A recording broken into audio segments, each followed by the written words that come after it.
What I'm about to do today might tick some people off, and they might think it's pretty stupid. So just to offset my own stupidity, I want to start this video out with a quote from a really well-respected, not stupid man, Albert Einstein. The quote is, "Any fool can know. The point is to understand." And although most of us think we know, do we understand why we can't use these goggles for HDZero? Hey everybody, I'm Big Ninja, and today I'm going to be running HDZero. But I'm not going to do it on these goggles. I'm going to do it on these goggles. These are the DJI Goggles V2. And nobody should be running HDZero on them. But why? Why do we constantly get told that we can't run HDZero or Walk Snail, for that matter, now that it has a VRX, on the DJI Goggles V2? They have an input, right? Yes. Yes, they do have an input. And today I'm going to commit HDZero blasphemy to show you why you normally get that answer to the question. Why can't I just plug HDZero into my DJI goggles and fly like that? I can do it with a BDI digidapter for analog. Why can't I do it with HDZero? Doesn't make any sense. Well, I'm about to put myself on a burning stake so that you can find out and you don't have to do it yourself. But first, let's just go over why this is generally not an accepted practice, and that is because HDZero uses a VRX that has an HDMI output. That is an HDMI cable there. It is an HD high-definition output in a digital format. That's all well and good. Most of our goggles we run HDZero with can accept an HDMI input, and that's how we run it. Same goes for Walk Snail. It has an HDMI out, and the goggles we run it on have an HDMI in. The world is handy-dandy, and HDMI is a standard, and it all works. The problem becomes with these. There's no HDMI port on these here goggles. None at all. There's only one port for input on these goggles, and it's not even marked as input. That would be this little jack there. It looks like it's a headphone jack. In fact, it has a little headphone symbol. But you can run analog input into this with a little headphone-like cable. A 1/8 inch cable can bring analog feeds into this, and that's how the DJI or BDI digidapter that people put on the front of their V2 goggles to run analog works. Comes out of the module, goes into that port over there, and in these goggles there is a little menu option for going to AV-in. Well, that's not gonna work because HDMI is not analog. The horse is not a pony, but the pony is not a horse either, even though they're the same breed of things. That doesn't make any sense. Let's just turn them both into glue. No, you should never turn your horse into glue. Always take care of your horse. It's a long-term investment. I'm from Texas. Listen to me when it comes to horses.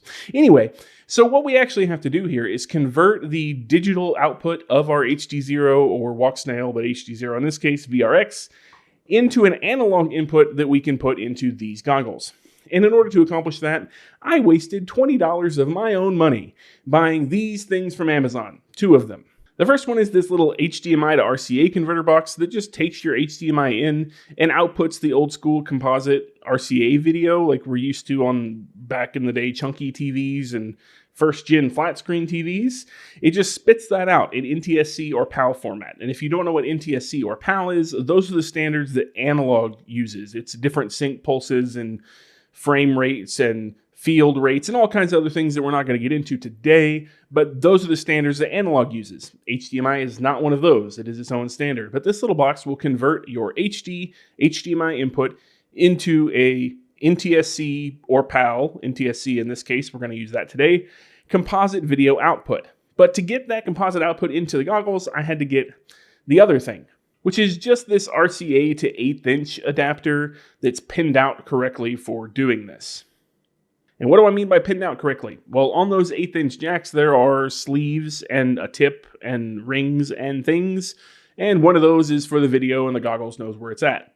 It actually took me a little bit of playing around to figure out which one was the right one, even after reading a diagram of the pinout for that jack.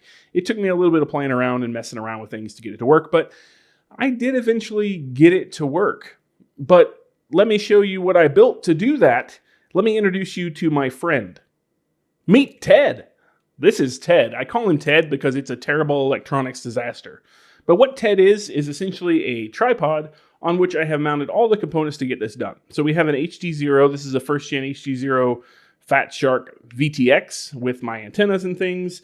And coming out of that, I have this HDMI cable that runs around the back to that handy-dandy little box I showed you. And then coming off of that box, it wound up being the red, or I think right, audio cable that was pinned out correctly.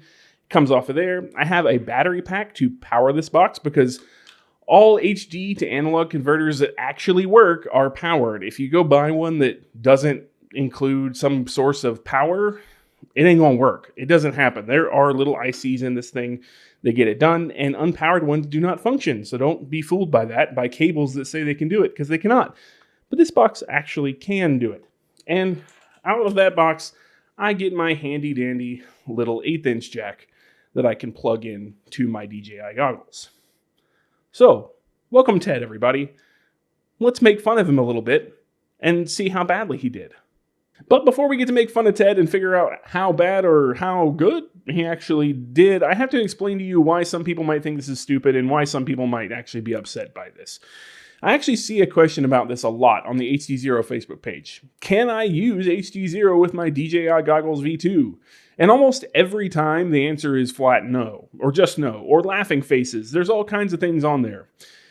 The HDZero community really loves HDZero, and the DJI community really love DJI, and thou shalt not mix these two things. Therefore, I will probably make 2 sets of pilots mad, and then I'll probably make analog pilots mad too. You'll see why later. But really, it comes down to the technical differences in the systems and the way HD systems work, but HDZero specifically, because this is a low latency video link.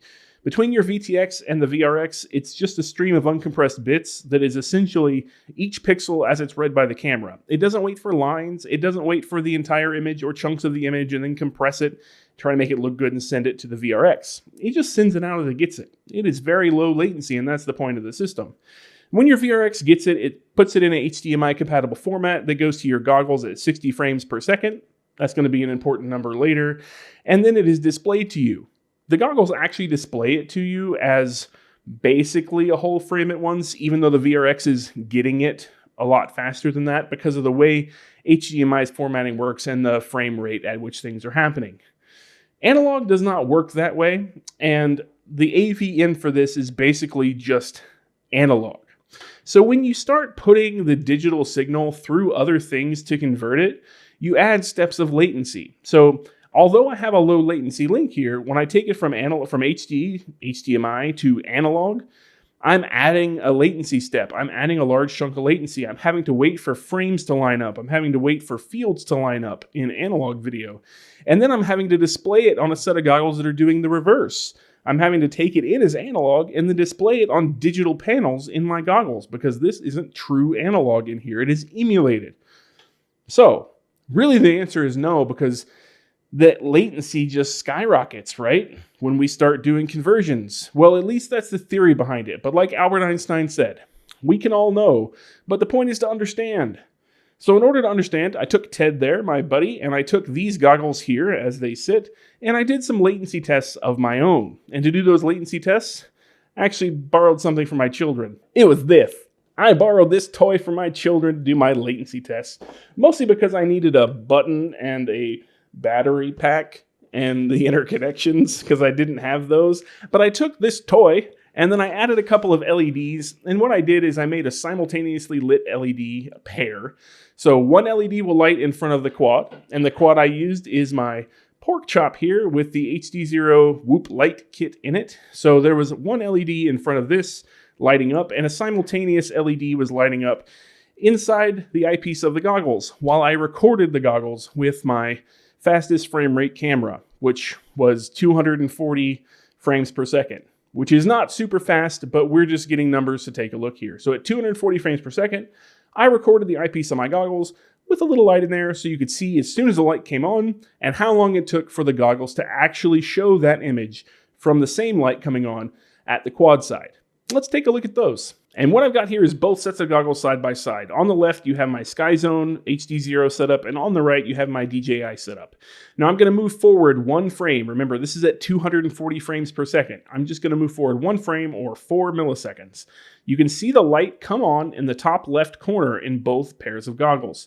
Now what we're going to be looking for is actually the light that was in front of the quad, which lit up simultaneously with the light you just saw, to come through in the goggle image. So I'm just going to scroll forward in the footage 1 frame at a time, or 4 milliseconds at a time, until we see that. Now, as we progress forward, we're going to get to about frame 6 here, and you can see on the HDZero Skyzone side, we already have a light showing.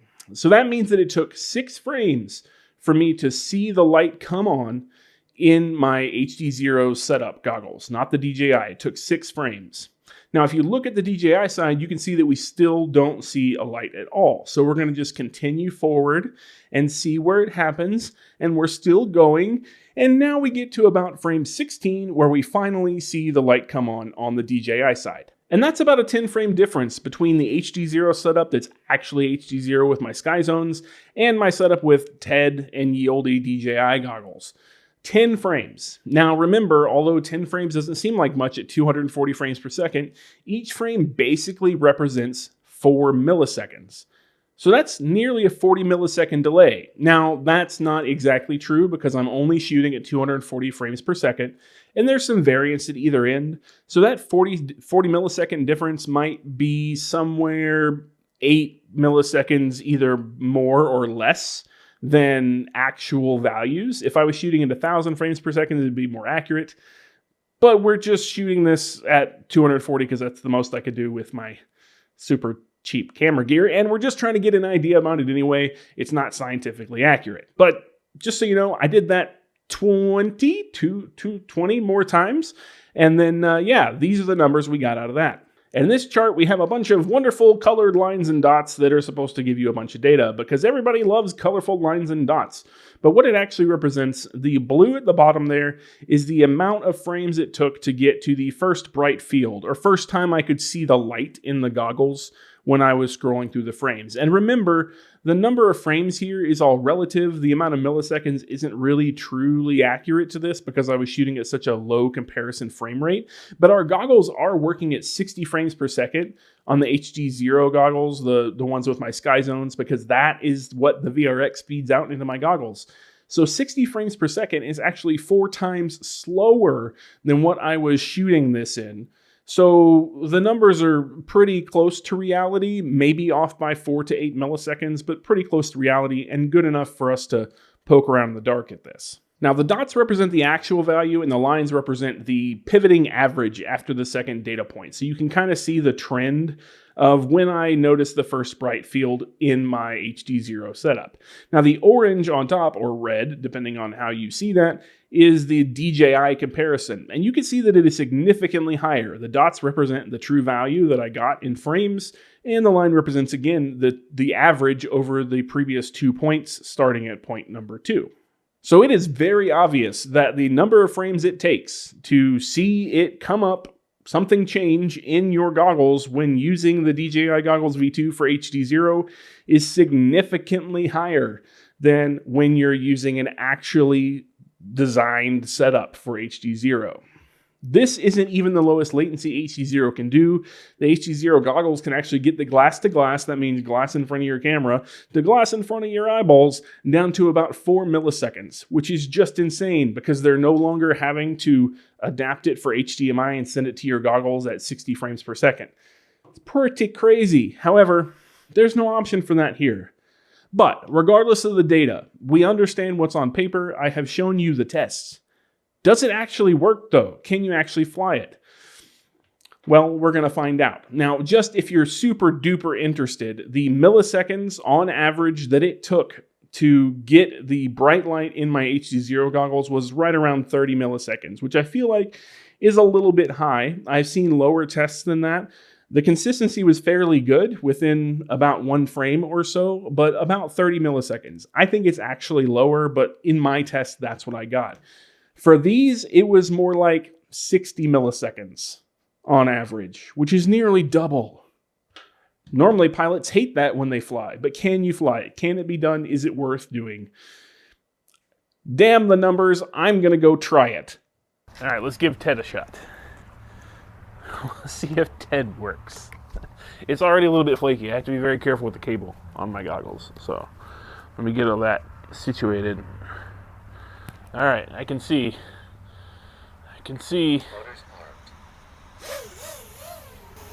So this is the setup. I've got my DJI goggles on. I've got the cable connected to Ted. Ted is running. I hit a pole. Ignore the hitting the pole. Ah, I hit a pole.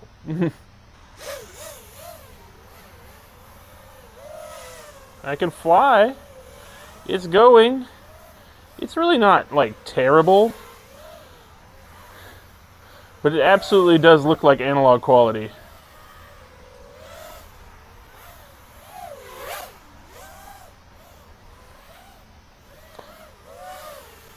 It's not, the latency isn't, like, super horrible, though. Not as bad as I imagined it would be from the tests. Of course, I'm not really pushing it that hard.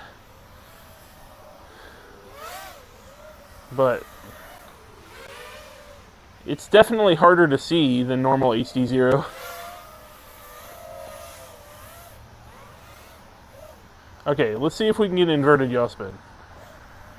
Let me go back and forth. Hold on. Let me get it lined up. We got one. You can inverted yaw spin with this setup. It looks pretty horrible though, honestly. The whole thing looks pretty terrible.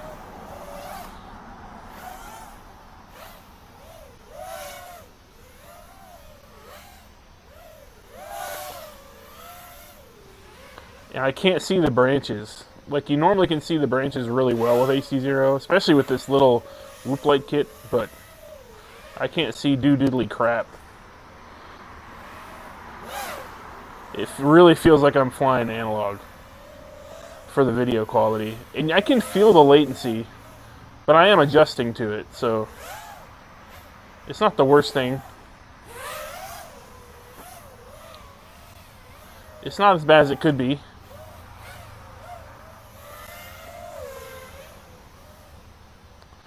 Could be a lot worse. This is actually flyable. If you don't have any other choice, it works. But I do not recommend it. It works. Not really well, but it works. My fingers are super cold. It's like 10 degrees out right now. Yeah, let's go inside and talk about it. And I hope you appreciate me doing that because I was literally freezing my fingers off. They were in pain after the 2 minutes I spent in the air. It was literally less than 10 degrees Fahrenheit outside, and living in Texas, that is not a norm for me. It was pretty terrifying. I hope you enjoyed it. And if you have, would you mind just giving the video a thumbs up? Maybe it's helpful, maybe it's entertaining, and maybe somebody else will feel that way about it too. And if you really, really like it, go ahead and hit the subscribe button because I'm up to do more stupid things and make people hate me in the internet, like I'm probably going to have happen from this video. But anyway, now that I've done that and you've seen all the numbers, let me get down to the reality of this for you. You shouldn't ever do this. Don't do this. It's a waste of your $20 to do this. And if you own these goggles, just buy a Vista and use it. Or if you want to use the BDI analog adapter, that's fine too. Just remember, you're going to have latency issues there too. Yes, you can fly. Perfectly fine, actually. I adjusted fairly well. But what you're completely missing is any of the digital quality of this system. It just goes straight out the window. Did you see that DVR footage? You might as well be flying analog, which is significantly cheaper if you're running these. Don't buy HDZero and try to build some kind of TED-like monstrosity to get HDZero into your DJI goggles. Just fly your Vistas and your O3 Air Units and all your goodies, and then slap a BDI adapter on the front and fly analog when you want to feel like being cheap. Don't go HDZero or walk snail and expect your goggles to work. The answer is unequivocally no. You should not do this. It is a waste of your time and your money. You might as well just do it with analog and call it a day.